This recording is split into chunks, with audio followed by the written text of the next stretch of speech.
สบายดีธรรมสมวันนี้มาชิพาธรรมสมที่ว่าลงไปแขวงของธรรมสมเนาะตอนนี้ยังอยู่บ้านเนาะโอ้บรรยากาศอยู่บ้านโคตรดีธรรมสมปลอดโปร่งมาชิพาอ่าธรรมสมลงเบิ่งอยู่ในแขวงของธรรมสมเนาะลืมกดติดตามด้วยธรรมสมนี่กำลังทำเรือธรรมสมทำเรืออันนี้ก็คือสภาพบรรยากาศเส้นทางอยู่ที่แข่งกันทะพุนธรรมส้มเนาะสิ่งที่เราเห็นก็คือจะเป็นเส้นทางกำลังปูยางไม้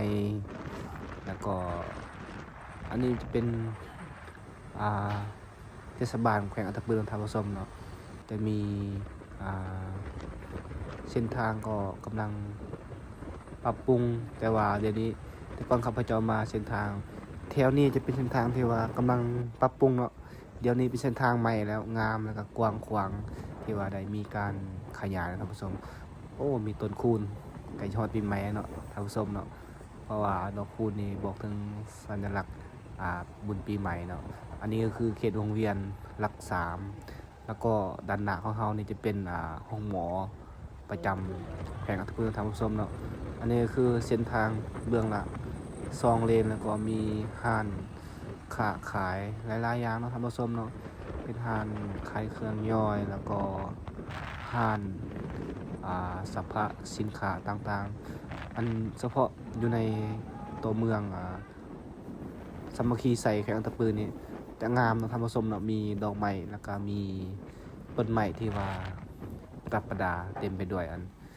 แข่งอัตปืนเนาะแล้วก็เป็นเมืองที่ว่าเป็นสีเขียวเนาะท่านผู้ชมเนาะงามอีดีเลยก็คือดังท่านผู้ชมได้เห็นอยู่ในคลิปนี้แหละด้านหน้าของเราเนี่ยจะมีสีเขียวจะหลายกว่าตึกเนาะท่านผู้ชมเนาะแล้วก็มีต้นไม้หลายสุมเซยเนาะที่ว่าแข่งอัตปือมีต้นไม้หลายเนาะนี่ก็คือตลาดหลัก3ท่านผู้ชมเนาะตลาดที่ว่าประชาชนเขตหลักบ้านหลัก3ที่ว่ามาค้าขายอยู่ในสถานที่นี้อันอยู่แถวนี้จะเป็นอันส่วนสถานเนาะเบื้องซ้ายมือเขาจะเห็นต้นคูนหลายๆแถวนั้นจะเป็นส่วนสถานเนาะคนมาเบิ่งยำประมาณแรงๆนี่คนก็จะมาหลายท่านผู้ชมเขาจะมาโดยเฉพาะเขาจะมักจะมายางเล่นแล้วก็มาแลนเนาะออกกำลังกายต่างๆนี่แต่ว่าอยู่บนนี้มีไฟแดงแต่ไฟเขียวตอนนี้เนาะเพราะว่า3-4หลังนี่แข่งกันตะปือนี่บ่ได้มีไฟแดงไปไฟเขียวธรรมชมเนาะก็จะหาเข้ามาติดตั้งไฟแดงให้เฮาได้เห็นเนาะเพื่อการสัญจรเพื่อให้มีความเป็นระบบระเบียบแล้วก็มีการสัญจรที่ว่าปลอดภัยเนาะโดยเฉพาะแม่นซีแยกที่แท้จริงนี่ซีแยกอยู่ในแข่งอัตปืนนี่มีหลายบอลทางผสมเนาะแต่ว่าตอนนี้เพิ่นกำลังมีการปรับปรุงแล้วก็เพิ่นกำลังจะใส่เนาะบางเส้นทางก็เฮาก็ไปบ่ได้เพราะว่าอันเขาเจ้ากำลังปรับปรุงแล้วก็ใส่ดอกไฟโดยเฉพาะแม่นดอกไฟเยื้องทางแล้วก็ดอกไฟไฟแดงเนาะเพื่อการสัญจรสะดวกสบายเนาะตอนนี้เราขับรถไกลจะฮอดขวาเซกองหรือว่าไกลจะฮอดอันหลักเมืองแขวงอัตตปือธรรมสมเนาะจะอยู่ในด้านหน้านี่เอาสิพาธรรมสมไปเบิ่งเรื่อยๆภาพบรรยากาศอ้อมแอมเขตดีเนาะเส้นทางแต่ว่ามันจะมีพิเศษเนาะอยู่ในแข่งอัตตปือที่มีต้นคูนหลายธรรมสมจนสุดเส้นทางพุ่นแหละคือเขาเห็นนี่แหละสุดเส้นทางเลยเนาะที่ว่าแต่งามเนาะในช่วงสงกรานต์ปีใหม่ลาวนี่แต่งามคือเขาเห็นเนี่ยจะเป็นสีเหลืองเต็มทั่วทุกเมืองท่านผู้ชมที่ว่าข้าพเจ้าได้เลาะทั่วทุกเมืองแต่ว่าบ่ได้ถ่ายให้ท่านผู้ชมได้เห็นเนาะทั่วทุกเมืองอยู่ในแข่งอัตตปือนี่แหละแต่ว่าจะถ่ายแต่ด้านนี้ให้ท่านผู้ชมได้เห็นเนาะที่แท้จริงนี่แต่ละเส้นทางจะมีต้นคูนเบิดแล้วก็มี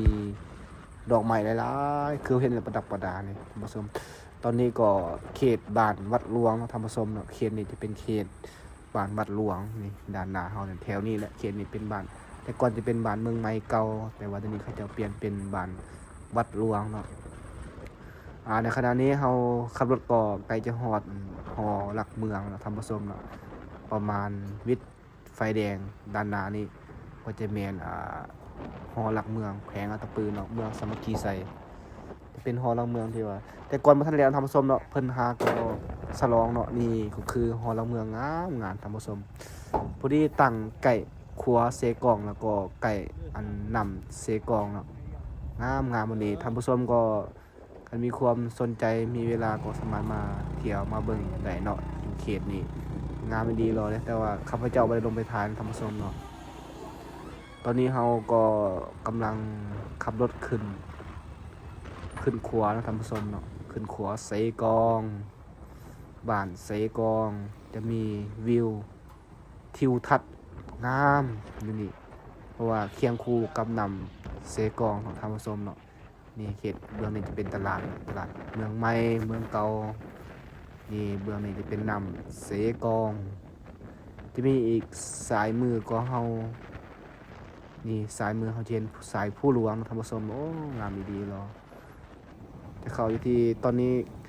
ใกล้จะเข้าบ้านสามัคคีเนาะเขตนี้ไปจะเป็นบ้านสามัคคีบ้านผู้สะพองเขามาฮอดวงเวียน4แยก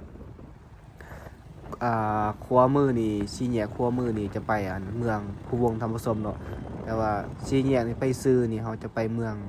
ไสเศรษฐาแล้วก็ซ้ายมือนี่ไปซื้อนี่ไปเมืองไสเศรษฐาธรรมสมเนาะนี่4แยกวงเวียนเมืองไสเศรษฐาไปเนาะธรรมสมกำลังเข้าสู่เมืองไสเศรษฐาธรรมสมเนาะ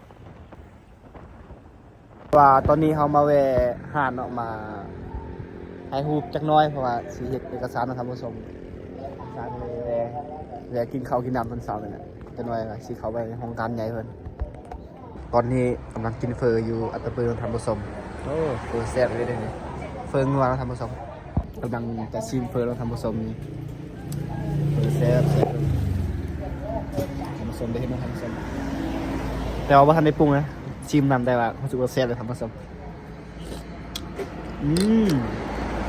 เอากินเพิ่มทำผสมแต่ทำผสมนี่ให้ทำผสมโอ้มอนเนียนนะมึงเนี่ยผมไม่รู้นะครับที่อื่นเป็นยังไงแต่ถ้าที่นี่ผมตกในตัวนี่ทำมาเว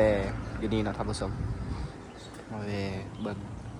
ทำผสมตอนนี้คืออันนี้มันจะเป็นทางเข้าแล้วนี่เนาะทางเข้าของสะพานแขวงแต่ก็ก่อนหน้านี้ครับไปเจ้าบ่ได้ถ่ายคลิปให้ทำผสมได้เห็นเนาะแต่ก็คลิปข้าพเจ้ากับเบิร์ตเนียนทำผสมอย่าลืมฝากกดไลค์กดแชร์แล้วก็กดติดตามคลิปข้าพเจ้าทำผสมเด้อมันจะมีหลายๆคลิปให้ทำผสมได้เห็นอยู่